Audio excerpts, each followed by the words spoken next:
Hello प्यारे बच्चों, welcome back. आज बात करेंगे इंपॉर्टेंट रीजनिंग के क्वेश्चंस।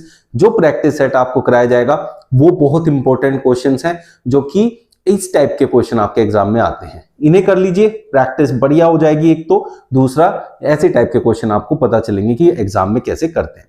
फर्स्ट क्वेश्चन से स्टार्ट करेंगे। 40, 12, 30, 22। उसने कहा लुप्त संख्या ज्ञात कीजिए, जो कि यहां क्वेश्चन मार्क है। तो जहां क्वेश्चन मार्क है, अब ये देखिए सब 1, 2, 3, 4 जगह पे यहां आपको नंबर दिए हैं। इस जगह का नंबर गायब है, तो इस जगह का बाकी तीनों नंबर से क्या रिलेशन है वो फाइंड करते हैं। उसके अकॉर्डिंग उसमें से फिर वो नंबर हमें मिल जाएगा।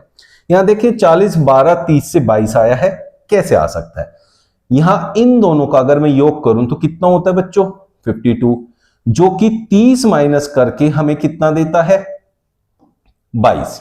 तो इसका मतलब इन दोनों को यहां जोड़ा गया है और इसे माइनस किया गया है, तो हमें ये वाली संख्या प्राप्त हुई है। 34, 6, 40, 10, 50। 50 में से मैंने ये 40 माइनस किया तो मुझे 10 मिल गया। उसी प्रकार 28, 20, 48 में से मुझे 43 माइनस करना है, तो मुझे यहां 5 मिलने वाला है। तो मेरा आंसर हो जाएगा 5, जो कि ऑप्शन सी में गिवन है। उम्मीद करता हूं आप लोगों को लॉजिक समझ में आया होगा। 64 से 55, तो 110 से क्या आएगा? ये नंबर एनालॉजी का क्वेश्चन है। नंबर एनालॉजी में पहले आपको दो नंबर के बीच का एक संबंध देगा, उससे आप पता करेंगे कि इनके बीच में क्या संबंध है। वही संबंध लगा के इसका संबंध से क्या बनेगा वो आपको फाइंड करना होता है। अब देखें 64, 55 बहुत पास पास वाली संख्या है। जब पास वाली संख्याएं आपकी बहुत ज्यादा होती हैं तो वहां सिर्फ और सिर्फ अंतर का क्वेश्चन होता है। तो अगर मैं 64 और 55 का अंतर देखूं तो -9 हो रखा है। इसमें से -9 करोगे तो बच्चों क्या आएगा? 101 आ जाएगा। तो ऑप्शन ए आपका करेक्ट आंसर यहां बन जाएगा। बहुत से बच्चे यहां 64 देखते ही स्क्वायर्स में चले जाते हैं, लेकिन अगर ये स्क्वायर का क्वेश्चन होता तो यहां 110 की जगह भी स्क्वायर दिया होता, तब हमें स्क्वायर के तरीके से ढूंढना है या क्यूब के तरीके से, क्योंकि 64 8 का स्क्वायर होता है तो 4 का क्यूब भी होता है। बट यहां ये संख्या कोई भी स्क्वायर वर्ग नहीं है, तो इसलिए मैंने यहां देखा कि इससे अगली संख्या 55 बहुत पास में, तो सिर्फ अंतर का क्वेश्चन हो सकता है। इस तरीके से आप इसे लगाएंगे। इस तरीके के क्वेश्चन में आप लोगों ने क्या करना होता है? सिर्फ यहां से मैच करने हैं। क्या मैच करना है बच्चों? अल्फाबेट्स। अब अल्फाबेट्स कहां है? ये रहे। जैसे यहां जी है तो आपको देखना ऊपर मौजूद है या नहीं है। इसका हर एक अल्फाबेट अगर ऊपर मौजूद है तो बन पाएगा, अल्फाबेट मौजूद नहीं है तो नहीं बन पाएगा। लेकिन कई बार बच्चों को कंफ्यूजन होता है। जैसे यहां देखिए आप, एक जी का प्रयोग हुआ, जी यहां मौजूद है, एक और जी आया तो हम सोचते हैं जी तो है ही, हम यूज कर सकते हैं। नहीं, अगर आपको 2 बार जी यूज करना है तो ऊपर भी 2 बार जी होना जरूरी है। तो यही वो ऑप्शन है जो इससे नहीं बन सकता। तो जो अब कई बार ना बच्चों को ये कंफ्यूजन होता है, उनको लगता है कि भाई जो भी लेटर हमें चाहिए वो ऊपर मौजूद है, बट वो उतनी बार होना चाहिए जितनी बार जरूरत है। अब बाकी देखें कैसे बनेंगे। आर ये रहा बच्चों, EAT ये रहा EAT, SURAT देखें SURAT, आउटेज OUTAGE। तो इस तरीके से बाकी 3 बन सकते हैं, डी वाला नहीं बन सकता। ये हमारा करेक्ट आंसर हो जाएगा। पासे की निम्नलिखित 2 भिन्न आकृतियों से पता लगाए कि लाल के सामने कौन सा रंग आएगा। आपके पास 2 पासों की अलग अलग स्थितियां दे रखी है। ये देखें, आप लोगों को इस क्वेश्चन में अगर 2 फलक एक जैसे दिए हैं तो तीसरा फलक तीसरे के सामने होगा। कैसे बच्चों? जैसे यहां आपको पीला दे रखा है, ये रहा पीला, फिर आपको यहां सफेद दे रखा है, यहां भी सफेद दे रखा है। अब इन दोनों पासों में 2 फलक कॉमन है, तो इसका मतलब जो इसका तीसरा फलक है लाल, वो यहां काले के विपरीत होगा। तो ऐसे करके आप लोग निकाल सकते हैं। अब उसने पूछा क्या है? लाल के सामने, तो लाल के सामने काला हो गया, तो ऑप्शन बी आपका करेक्ट आंसर हो जाएगा। ये आपकी रीजनिंग और मैथ्स का एक कॉम्बिनेशन वाला क्वेश्चन होता है, जिसके अंदर रीजनिंग के अकॉर्डिंग आपको साइन बदलने हैं और फिर बोर्ड मास रूल का यूज करके मैथ्स लगा के आपको उसका आंसर निकालना है। कैसे? देखो बच्चों, यहां 18, फिर उसके बाद है S। उसने कहा S को हम गुणा लिख सकते हैं, चलो। फिर यहां 36, फिर R है, R को उसने बोला है भाग 12, Q है माइनस 6, p है +7। ये हो गया रीजनिंग का पार्ट, जिसमें उसके अकॉर्डिंग हमने साइन बदले। अब मैथ्स लगाना है, उसमें पहले यहां ब्रैकेट होता है, वो यहां है नहीं, फिर का प्रयोग करते हैं, वो भी यहां नहीं है, फिर डिवाइड देखते हैं। तो हम पहले डिवाइड करेंगे, ये रहा, तो 12 तिये 36, 3 बन गया। फिर हम गुणा करते हैं, तो इन दोनों की गुणा करेंगे, 18 तिये 54 -6 +7। अब माइनस प्लस में से कोई सा भी आप कर सकते हैं, तो 7 में से 6 जाएगा तो 1 बचेगा, 54 + 1 हो जाएगा आपका 55। तो कह सकते हैं कि ऑप्शन सी आपका यहां करेक्ट आंसर होगा। 81 196 से 5 बना, 64 - 36 से 2 बना, 289 - 16 से क्या बनेगा। अब यहां ये जो माइनस है ना, एक्चुअली में माइनस का काम नहीं करता है रीजनिंग के अंदर। ये देखना है आपको कि इसका क्या लॉजिक बनेगा। तो अब इस क्वेश्चन में देखिए, यहां 81 196 बड़ी बड़ी संख्याएं हैं और एक उसका आंसर आ रहा है छोटी संख्या जो कि 5 है। तो हमारा आंसर छोटी छोटी संख्याओं से आना चाहिए था, ये बड़ी बड़ी संख्या है। तो इसके अंदर हम पैटर्न ढूंढते हैं। जैसे हमने देखा 81 196 64 36 289 16 सब के सब किसी न किसी का वर्ग है। तो हम क्या करेंगे, ये देखेंगे किसका वर्ग है, 9 का, ये है आपका 14 का। तो अब आप समझे, मुझे छोटी संख्या चाहिए तो मैं क्या करूंगा, छोटी संख्याएं देखूंगा जो कि इसके वर्गमूल से मुझे मिल गई। अब देखिए 14 और 9 का अंतर कितना होता है, 5 होता है, जो कि यहां इसमें दिया हुआ है। तो इस हिसाब से यहां क्या होना चाहिए, 8, यहां कितना होना चाहिए, 6, 8 6 2। अब यहां देखो 9 में से 14 को माइनस करो या 14 में से 9 को, बस ध्यान ये रखना है कि हमें प्लस की वैल्यू लेनी है, यहां माइनस का कोई रोल नहीं है, बड़ी में से छोटे को माइनस करना है।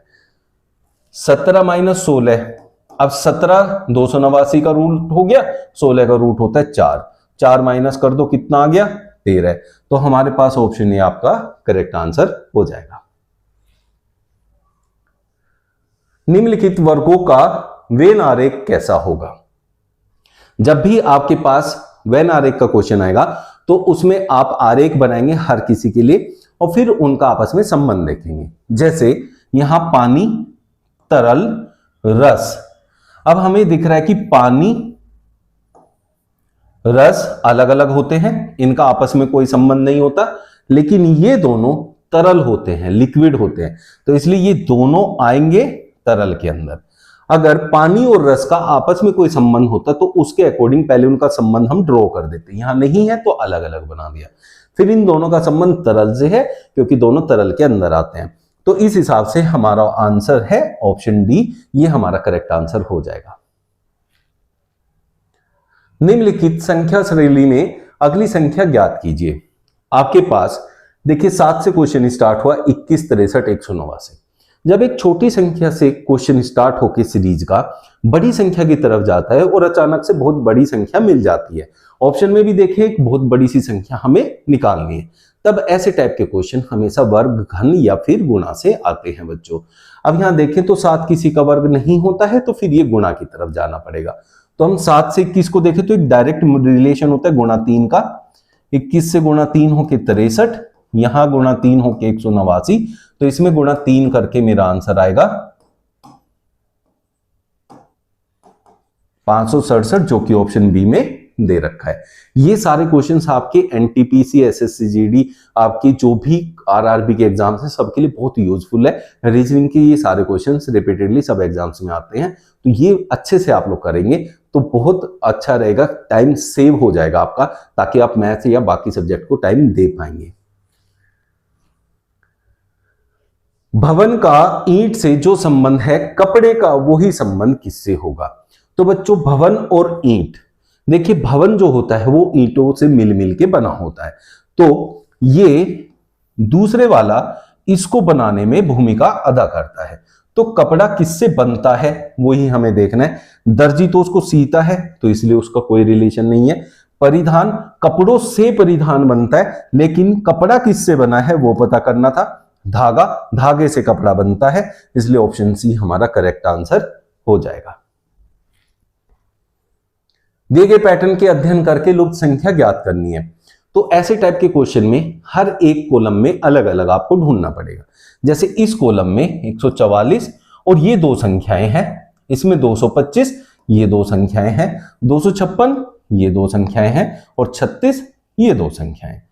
फिर उसके अंदर क्वेश्चन मार्क ढूंढना पड़ेगा, जैसे इसमें क्वेश्चन मार्क यहां पर है तो इस वाले में इस संख्या का इससे संबंध है, तो इस टाइप से हमें देखना पड़ेगा इस संख्या का क्या संबंध है, वैसे ही हमें उसको आंसर निकालना पड़ेगा। तो बाकी को यहां देखेंगे और उनको सीखेंगे। जैसे अब देखें 144 बच्चों 12 का वर्ग होता है, ये 15 का वर्ग होता है, ये 36 जो है 6 का वर्ग होता है।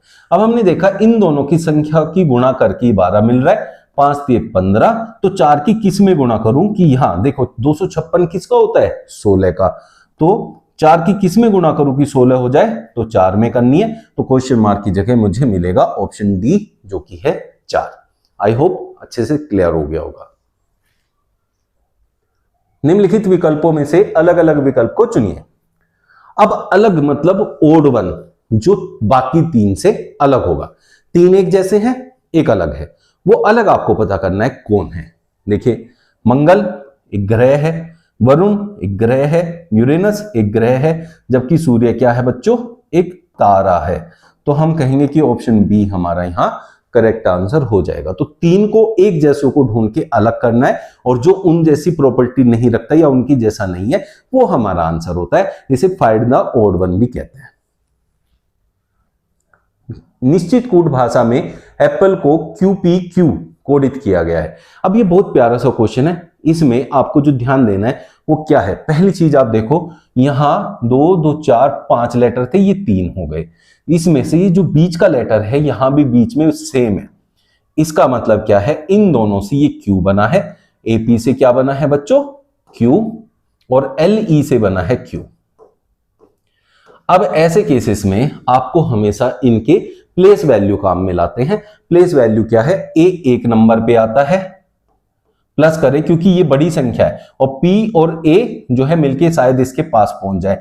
P होता है 16 और Q बच्चों 17 पे होता है। इसका मतलब इन दोनों की संख्या को जोड़ के जो आया उस प्लेस वैल्यू के यहां हम अल्फाबेट को लिखा हुआ है, तो वो क्या हो गया Q।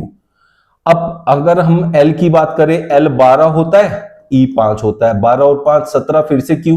तो इस टाइप से इसको सोल्व किया गया है। तो वैसे ही प्रकार से हमें देखना है मैंगो का क्या कोड बनेगा।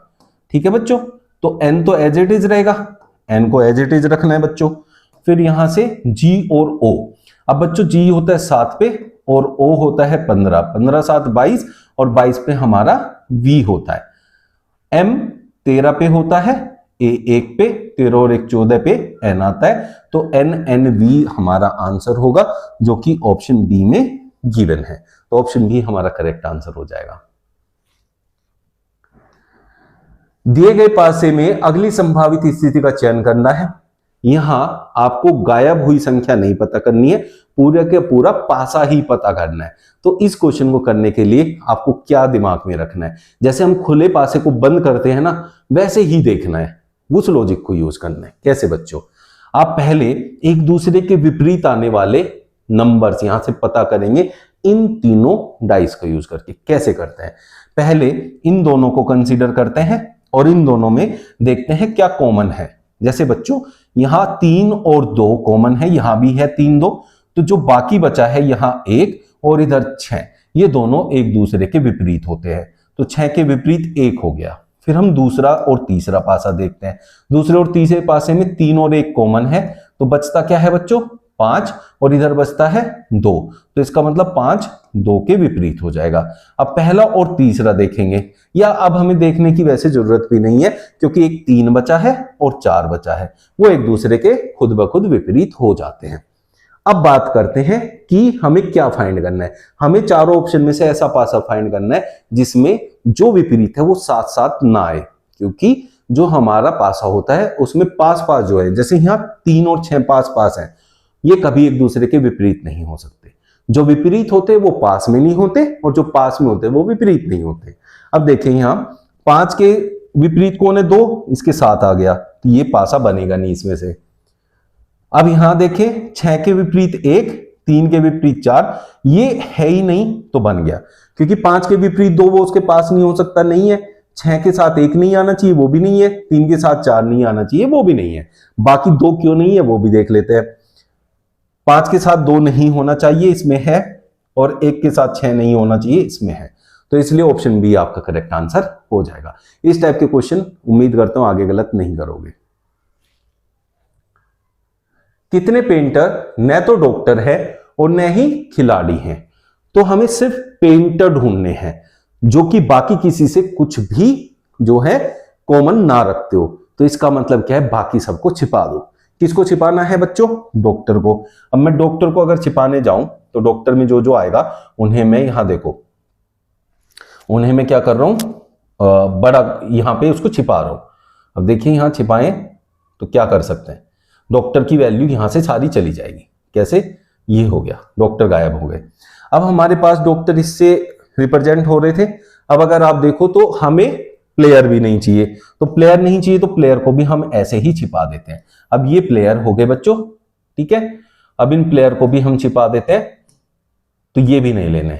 देखो अब आप लोग, आपकी स्क्रीन पे क्या बचा है, पेंटर बचा है, उसका नंबर क्या है, 9 है। ये वो पेंटर है जो सिर्फ पेंटर है, वो ना तो डॉक्टर है ना प्लेयर है, तो इसलिए हम कहेंगे ऑप्शन बी हमारा करेक्ट आंसर हो जाएगा। इस टाइप के क्वेश्चन आप ऐसे आसानी से कर सकते हैं। निम्नलिखित अक्षर श्रृंखला श्रेणी में रिक्त स्थान को ज्ञात कीजिए। तो इसमें बच्चों हम लोगों को एक सीरीज दी है, ये सीरीज लेकिन नंबर की नहीं है, अल्फाबेट्स की है। तो या तो आप नंबरिंग कर लो, अगर आप नंबरिंग में बहुत अच्छे हो, नंबरिंग की ट्रिक्स मैंने पहले से सिखाई हुई है। बट अगर बहुत ज्यादा डिफरेंस नहीं होता तो हम ओरली भी कर लेते हैं। जैसे पहले लेटर को पहले लेटर से कंपेयर करते हैं, हर एक उसका जो भी आपको टर्म दी है। तो बी से हम डी पे जाएं तो क्या हुआ, सी छोड़ दिया, तो फिर डी से मैं आगे जाऊं तो इस हिसाब से ई छोड़ के मेरे पास एफ आना चाहिए। लेकिन जो ये मैंने छोड़ा इसमें एक पैटर्न भी हो सकता है, क्या पता है कि यहां एक छोड़ो, अगले में 2, फिर 3, फिर 4, तो उसका कंफर्मेशन अगले से होता है। यहां देखेंगे एफ से जब मैं एच पे जाऊंगा तो जी छोड़ दूंगा, तो एक एक ही छोड़ा है, फिर एच छोड़ आया, आई छोड़ दिया, जे आ गया, ये हो गया। फिर दूसरे लेटर को दूसरे लेटर से कंपेयर कर लो बच्चों, एम से ओ, तो एन छोड़ा, ओ से, इसी तरीके से मैं पी छोड़ के क्यू पे जा सकता हूं, क्यू से आर छोड़ के एस पे, एस से आर से एस आगे, टी छोड़ के यू पे, तो पहुंच गया मैं, मेरी सीरीज पूरी हो गई। फिर उसके बाद मैं ले सकता हूं बच्चों यहां तीसरा एम एन ओ एक छोड़ के, तो ओ से पी छोड़ के क्यू, तो क्यू आना चाहिए, एफ क्यू क्यू ऑप्शन में है, तो वही मेरा करेक्ट आंसर हो गया, जो कि ऑप्शन ए में गिवन है। आई होप आप लोगों को अच्छे से क्लियर हुआ होगा। दिए गए विकल्पों में से किन दो चिन्हों को आपस में बदलने पर निम्नलिखित समीकरण सही होगा। अब ये क्वेश्चन है कि आपको एक इक्वेशन दे रखी है, अब वो लेकिन सही नहीं है, आपको कुछ साइन चेंज करके उसे सही बनाना है। तो कैसे कर दें, एक एक ऑप्शन का यूज करके हम इसे कर सकते हैं। तो कैसे करें, जैसे हम लोग सेकंड ऑप्शन का यूज कर लें। अब सेकंड ऑप्शन से सिखाता हूं आपको। पहले इक्वल्स टू वाला जो ऑप्शन होता है इसको हमेशा इग्नोर करना है, पहले दूसरा लगाते हैं। जैसे यहां गुणा है और यहां प्लस है, तो प्लस जहां है वहां गुणा करना है, जहां गुणा है वहां प्लस करना है। अब देखिए पहले हम करते हैं भाग, 14 भाग 2 कितना होता है 7 माइनस, अब फिर करते गुणा, तो 15 तिये 45, और ये क्या हो गया बच्चों प्लस का 6। अब ये आंसर इस हिसाब से माइनस का बनेगा क्योंकि माइनस की वैल्यू यहां सबसे बड़ी है, तो ये हमारा आंसर नहीं हो सकता, इसको हम हटा देते हैं। पहले वाले को अभी हम नहीं देखेंगे। अब इस पे माइनस और प्लस पे जाते हैं, माइनस की जगह प्लस और प्लस की जगह माइनस। भाग करेंगे तो क्या होगा, 14 भाग 2 7 प्लस 15 माइनस 36 18, 15 7 22 माइनस 18 कितना होता है बच्चों 4, जो कि मुझे लाना था। तो मेरा ऑप्शन सी करेक्ट है। इस अरेंजमेंट को करके मेरा आंसर आ जाएगा। अब दूसरा, जब ये तो हो गया स्टेप बाय स्टेप एक एक ऑप्शन को यूज करना। बाकी बच्चों यहां देखो गुणा प्लस, अब गुणा यहां आएगा, जैसे ही गुणा यहां आएगा ये माइनस की वैल्यू बहुत बड़ी हो जाएगी, आंसर माइनस का आएगा, तो नहीं लेंगे। इस ऑप्शन को मैंने जानबूझ के कराया ताकि आपको समझ में आए कि ये करने के बाद अगर आप डायरेक्टली सोचे तो कैसे पता चलता है। आई होप आपको लोगों को अच्छे से क्लियर हो गया होगा। ब्लड रिलेशन के क्वेश्चन बहुत आसानी से आप ग्राफ बना के कर सकते हो। आपको ग्राफ बनाना आना चाहिए, तो देखते हैं ग्राफ कैसे बनता है। सीमा ने एक फोटो की ओर इशारा करते हुए मुझसे कहा, जिससे कहा है उससे स्टार्ट करेंगे ग्राफ। वह तुम्हारे, किससे कहा है, आपसे, तो यहां आप बनाओ। वह तुम्हारे पिता, आपके पिता बड़ा रिश्ता ऊपर लेके जाओ, छोटा रिश्ता नीचे लाओ, बराबर वाला रिश्ता बराबर में लिखो। तुम्हारे पिता का पुत्र है, पिता का पुत्र। अब भाई पिता का पुत्र तो आप खुद भी हो सकते हो और आपका भाई भी हो सकता है, आपकी जो भी है बहन नहीं हो सकती, क्योंकि उसने पुत्र साफ साफ बोला है। तो यहां कंफ्यूजन ये होता है कि आंसर मुझे खुद को देना है, खुद का नाम लेना है यहां, या अपना भाई बताना है, ये डिपेंड करेगा ऑप्शन पे। यहां का पिता, भाई, चाचा, दादा आप खुद यहां कहीं नहीं बताए, तो इसलिए आपका आंसर हो जाएगा भाई, ऑप्शन बी। क्योंकि आप अपने पिता के पुत्र हो तो आपका भाई भी आपके पिता का ही पुत्र है। कथन और निष्कर्ष के जब क्वेश्चन करने होते हैं तो कैसे करते हैं, स्टेप बाय स्टेप समझते हैं इस क्वेश्चन के अंदर। तो सबसे पहले आप लोगों को बच्चों क्या करना है, ये एक एक स्टेटमेंट का जो कथन कहते हैं जिसको, उसका जो है पैन आरेख बनाना है। उसने कहा सभी अंगूर सेब है, तो एक अंगूर बना लो, और ये अंगूर सारे के सारे क्या है, सेब है, तो उन्हें सेब के अंदर ले लो बच्चों। सभी अंगूर क्या है, सेब है, ये हो गया। तो पहले क्या है, सभी अंगूर, यहां अंगूर लिख लो,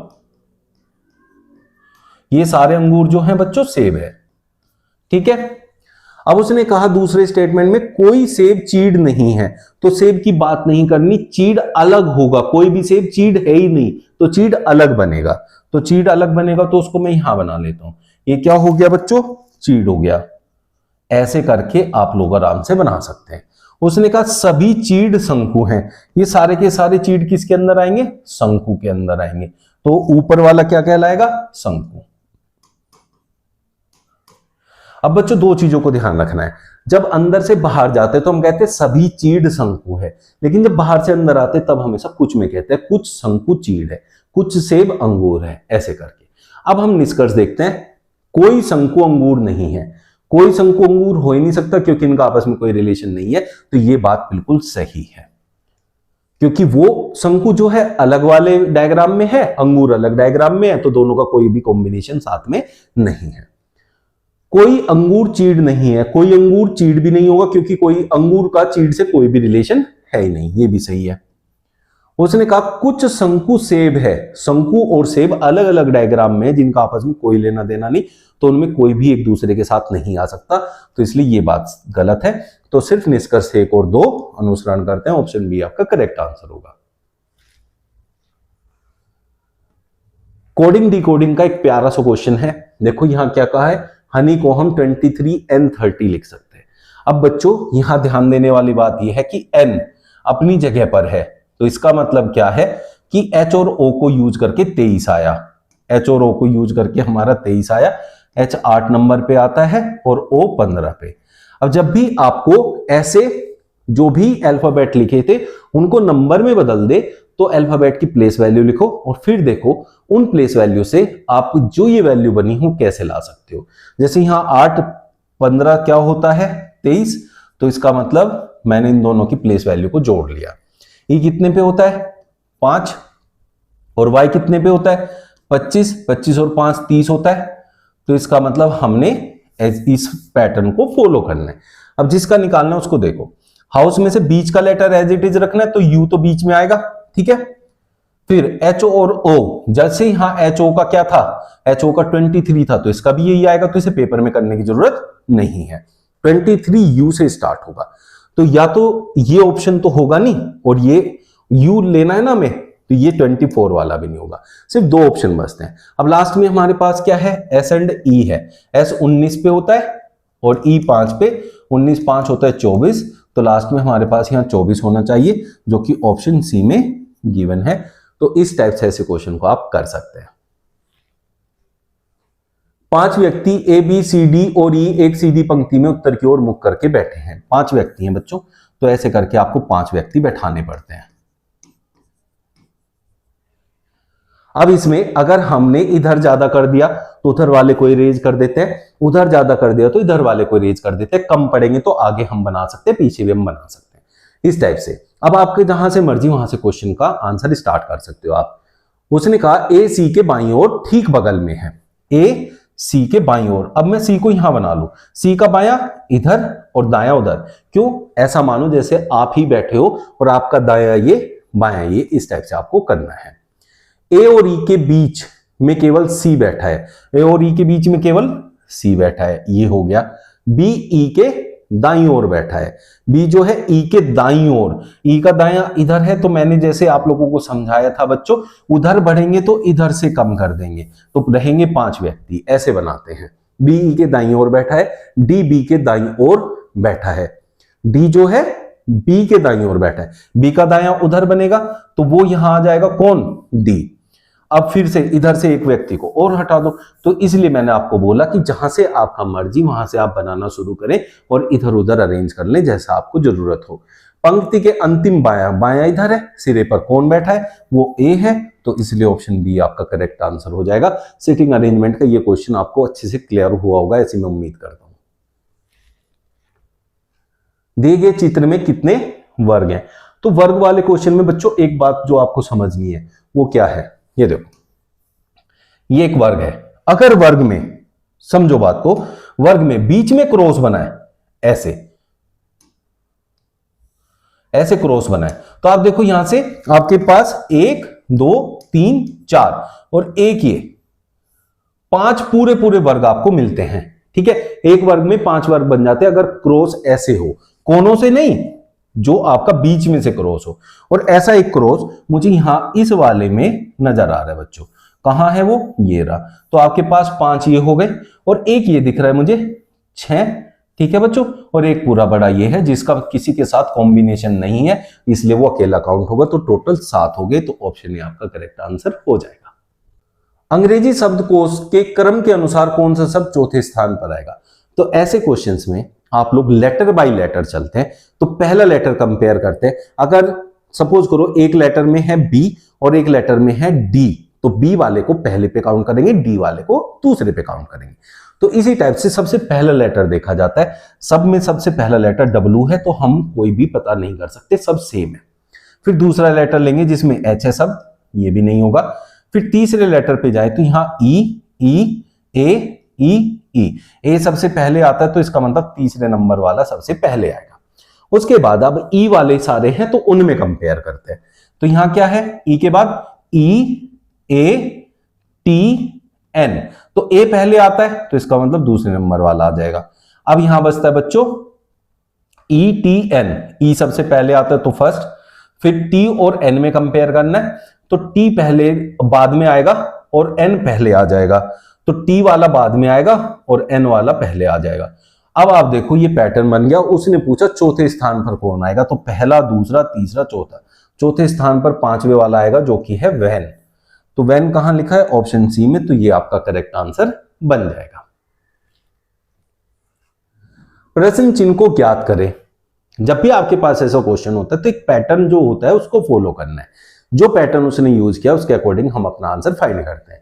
जैसे आप यहां देखें, पहले यहां 3 एरो के साइन है, वो 2 रह गए, फिर 1 रह गया, इसका मतलब आगे हमारे पास एरो का साइन नहीं होगा। इससे लेकिन हम आंसर नहीं फाइंड कर सकते क्योंकि चारों में एरो का साइन गायब है।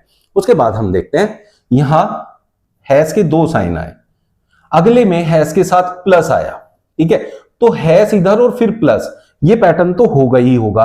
अब यहां सबसे इधर क्या है, हैश, देखो हैश उधर ही जा रहा है, जो भी आ रहा है उसके इधर आ रहा है, तो इसलिए सबसे उधर हैश होगा। इसमें सबसे उधर प्लस है, ये नहीं होगा। अब 3 में हैश है, फिर हैश के जस्ट बगल में प्लस है, जबकि यहां आ गया भाग, हैश के जस्ट बगल में प्लस है, दोनों के दोनों प्लस है, और इसमें एक भाग आ गया तो ये भी हट गया, तो इसलिए ऑप्शन सी आपका करेक्ट आंसर हो गया। साथ के साथ अब क्या होगा, एक नया साइन इंट्रोड्यूस होगा और दोनों सेम होंगे। जैसे यहां भाग इंट्रोड्यूस हो और दोनों में भाग ही आया, तो इसलिए हमारा ऑप्शन सी करेक्ट आंसर होगा। उस आकृति को चुने जिसमें दी गई आकृति चिन्हित है। मींस इन चारों ऑप्शन में से किसके अंदर ये वाली आकृति आपको मिल सकती है, वो आपको फाइंड आउट करना होता है ऐसे टाइप के क्वेश्चन में। तो बच्चों थोड़ा बड़ा करके इसको अच्छे से हम लोग समझते हैं। अब हमें सबसे पहले ये देखना है ऐसी एक रेखा किस में है। ऐसी एक रेखा यहां पर है, यहां पर है, एक अगर हम देखें तो यहां पर भी है बच्चों, इसमें भी है, ठीक है, इसमें भी है यहां। फिर उसके बाद हमें देखना ये देखा, ये यहां तो नहीं है तो इसे हटा दो, यहां है इसे ले लो। फिर हमें ये देखनी है, ये आ गया, फिर हमें एक सीधी रेखा नीचे की तरफ, ये आ गई, तो इसमें से ये पैटर्न हमें प्राप्त हो गया, तो ये हमारा आंसर हो गया। तो option B is the correct answer. इस टाइप से आप छिपे पैटर्न को पता करते हैं। 97 से जैसे 8 आया, 57 से वैसे ही क्या आएगा। बहुत प्यारा सा क्वेश्चन है। बहुत सारे बच्चे इसमें 97 और 8 का रिलेशन फाइंड करने लगेंगे। 97 8 के कितने टेबल में आता है, क्योंकि एक बड़ी संख्या है, 8 के वर्ग या घन के पास ढूंढने लगेंगे। बट बेटा इसमें बहुत प्यारा सा लॉजिक है, सुन के भी हैरान हो जाओगे। देखो 7 और 9 के बीच में क्या आता है, 8 आता है। तो 5 और 7 के बीच में क्या आता है, 6। तो मेरा आंसर होगा ऑप्शन सी, ये इसका आंसर हो जाएगा। सोचा नहीं था ना, आगे से इसको ध्यान में रखना है, कभी भी इस लॉजिक को दिमाग से बाहर नहीं रखता, एग्जामिनर कभी कभी घुमा देता है। दिए गए विकल्पों में से विषम युग्म ज्ञात कीजिए। विषम होता है बच्चों जो सबसे अलग होता है। अब 3 एक जैसा संबंध बनाते होंगे आपस में, एक उनसे अलग होगा, तो उसको आपको पता करना होता है। इसे ओड वन आउट भी कहते हैं। जैसे खेल, मैदान। अब खेल को सक्रिय करने के लिए, मतलब खेलने के लिए हमें मैदान की जरूरत पड़ती है।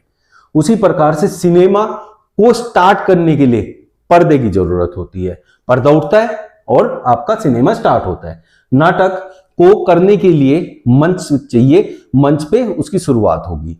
रबड़ को मिटाना, अब क्या है यहां देखो, मिटाने के लिए रबड़ चाहिए, रबड़ के लिए मिटाना नहीं चाहिए। तो ये रिलेशन बाकी 3 से अलग हो गया कि नहीं हो गया। इनमें खेल को क्रियावान करने के लिए, मतलब उसको स्टार्ट करने के लिए इसकी जरूरत थी, इसको स्टार्ट करने के लिए इसकी, इसको स्टार्ट करने के लिए इसकी, जबकि इसको स्टार्ट करने के लिए इसकी जरूरत नहीं है। तो इसलिए ऑप्शन डी आपका यहां विषम युग्म बनाएगा, मतलब ओड वन होगा। कैसा लगा आज का सेशन आप लोगों को, कमेंट करके बताइएगा और ज्यादा से ज्यादा शेयर कीजिएगा अपने दोस्तों तक। Thank you.